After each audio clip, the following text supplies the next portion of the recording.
Bharatiya Janata party పొత్తుకి తపన పడుతుంటే పవన్ కళ్యాణ్ చంద్రబాబు మీరు పొత్తొద్దులే అని చెప్పి వాళ్ళని కన్విన్స్ చేయబోతున్నారు అంటే రాధాకృష్ణ గారు ఒక వారం రాస్తారు. ఒకరోజు వచ్చేటప్పటికి భారతీయ జనతా పార్టీకి ఒక ఎంపీ సీటు 4 ఎమ్మెల్యేలు ఇద్దామనుకున్నారు, 2 ఎంపీ సీట్లు 6 ఎమ్మెల్యే ఇద్దామనుకుంటున్నారు. ఇట్లాంటి తప్పుడు కథనాలు ప్రచారం చేసుకొస్తారు. వాస్తవంగా భారతీయ జనతా పార్టీ ఈ రోజు వరకు తెలుగుదేశంతో ఎట్లాంటి చర్చలు జరపలేదు. ఇది విశ్వసనీయమైనటువంటి సమాచారం.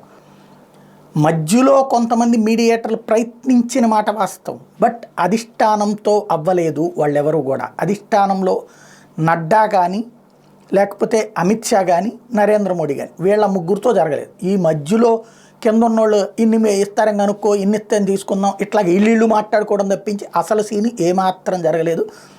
వాళ్ళ ఆలోచన ఎట్లా ఉంది అంటే భారతీయ జనతా పార్టీ వాళ్ళు చంద్రబాబు నాయుడు తమ ఎదురుగుండా వచ్చి కూర్చోవడానికి భయపడుతున్నాడు. ఎందుకంటే భారతీయ జనతా పార్టీ వాళ్ళ దేశవ్యాప్తంగా ఖచ్చితంగా గెలుస్తుంది అన్నటువంటి నమ్మకం జనంలోకి వెళ్ళిపోయింది. ఈ టైంలో భారతీయ జనతా పార్టీ పార్లమెంట్ స్థానాలు ఎక్కువ ఆశిస్తుంది. ఖచ్చితంగా ఆంధ్రప్రదేశ్లో 10 పార్లమెంటు స్థానాలు ఇస్తే మాత్రమే పొత్తుకు రెడీ అవుతుంది. 10 పార్లమెంటు స్థానాలు మొన్నటిసారి ఇచ్చినటువంటి అసెంబ్లీ స్థానాల కంటే కూడా ఒక 4 ఎక్కువే అడుగుతుంది. అంటే క్రిందటిసారి 15 అన్నారు, చివరికి 13 ఇచ్చారు. అందులో కూడా 3 మళ్ళీ బీఫామ్లు ఇచ్చారు తెలుగుదేశం. అట్లాంటి రాజకీయాలకి ఇప్పుడు భారతీయ జనతా పార్టీ సిద్ధంగా లేదు. 15 క్రిందటిసారి కాబట్టి ఈ దఫా 20 సీట్లు, 20 అసెంబ్లీ సీట్లు, 10 పార్లమెంటు స్థానాలు ఇచ్చేటట్టయితే వెళ్ళాలి. మోడీ దగ్గరకో అమిత్ షా దగ్గరకో వెళ్ళి కూర్చున్నాక వాళ్ళు ఇలాగడిగితే ఇవ్వను అంటే కనుక వాళ్ళతో శత్రుత్వం వస్తుంది. కాబట్టినే చంద్రబాబు వెళ్ళట్లేదు. మధ్యలో ఒక బ్రోకర్ ద్వారా ప్రయత్నిస్తున్నారు. ఆ బ్రోకర్ కాస్త తగ్గించి తీసుకోండి అనేటువంటి రూట్లో చెప్దామంటే అసలు ఇంతవరకు అపాయింట్మెంట్ అవ్వట్లేదు. ఓవరాల్గా అయితే భారతీయ జనతా పార్టీ పొత్తు ఈ కూటమిలోకి రావడానికి ఈ రోజు వరకు ఎలాంటి కాన్సెప్టు లేదు.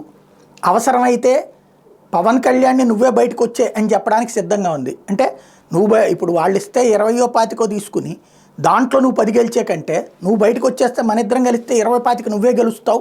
ప్లస్ నీ పార్టీకి సంబంధించినటువంటి ప్రతి నియోజకవర్గ నాయకుడు కూడా ఆటోమేటిక్గా పోటీలోకి వస్తాడు.